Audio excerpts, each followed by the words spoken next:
যদি আল্লাহর প্রিয় হতে চান, যদি নিজের পরকালকে সুন্দর করতে চান, আপনাকে এনিহাও শয়তানের ফাঁদগুলোকে বুঝতে হবে, চিনতে হবে।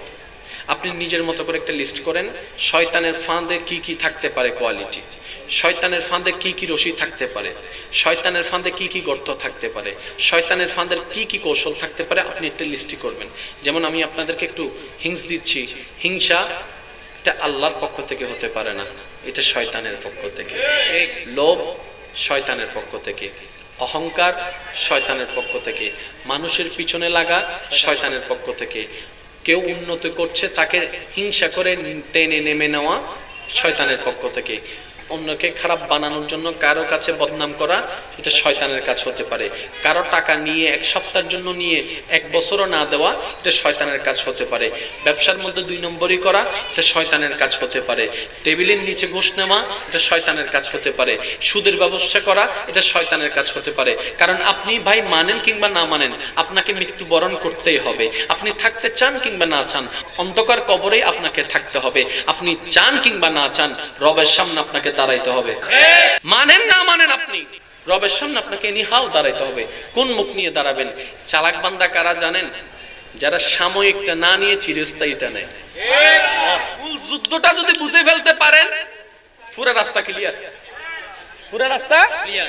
আপনার ইহকালও সাকসেস, পরকালও সাকসেস। আপনারা জানেন, আপনারা আমার নবীর কাছে একজন বিধর্মী আসলেন, এসে বললেন আমি ইসলাম ধর্ম গ্রহণ করতে পারি, কিন্তু আমার একটা শর্ত আছে, আমার একটা শর্ত আছে। নবী মুস্কি হেসে বললেন কি শর্ত বলো? বলে যে আমি 5 ওয়াক্ত নামাজ পড়তে পারবো না। তো তুমি কয় ওয়াক্ত পারবা? তো আমি অল্প পারবো, 2-3 ওয়াক্ত 4 ওয়াক্ত। আমার নবী বললেন যে ঠিক আছে। সুবহানাল্লাহ, একটু জোরে। তাহলে আপনার জন্য আমার জন্য 5 ওয়াক্ত, ওনার জন্য। আমার নবী কালিমা পড়াই নিলেন এবং রায় করে দিলেন 4 ওয়াক্ত। কারণ নবীর সাথে কানেকশন আছে কার? আল্লাহ। এদিকে কি কথা হচ্ছে শুনছেন কে? আল্লাহ।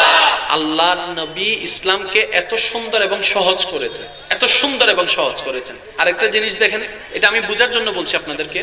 একজন সাহাবা রোজার অবস্থায় কিছু ভুল হলো, নবীর কাছে আসছেন, ইয়া রাসূলুল্লাহ আমার এই জিনিসটা ভুল হয়েছে। তা আমার নবী ওনাকে পরামর্শ দিলেন, তুমি একটা কাজ করো, কিছু মানুষকে খাওয়াই দাও। উনি বললেন ইয়া রাসূলুল্লাহ আমি নিজে খাইতে পারি না, মানুষরে কি খাওয়াবো? উনি কিন্তু আসামি। তো নবী বললেন তুমি খাওয়াই দাও। বলে যে ইয়া রাসূলুল্লাহ আমি নিজে খাইতে পারি না, আমি অন্যকে কি খাওয়াবো? নবী বললেন তাহলে রোজা রেখে দাও। ওই একটা রোজা রাখছে সেটার মধ্যে এরকম ভুল করে ফেলছে, এতগুলো রোজা রাখতে গেলে তো এটাও গলত হয়ে যাবে।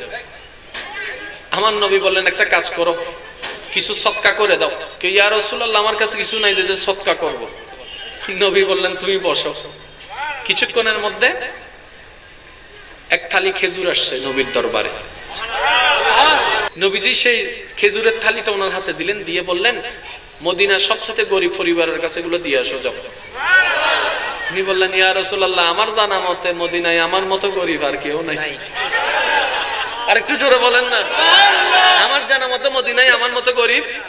ওনার কথা শুনে নবী রাহমাতুল লিল আলামিন খুশি হয়ে মুস্কি হাসি দিলেন, হেসে বললেন যাও তুমি এবং তোমার পরিবার মিলে খেয়ে নাও, সদকা আদায় হয়ে যাবে, তোমার ভুলের সুদরা হয়ে যাবে। বলেন সুবহানাল্লাহ।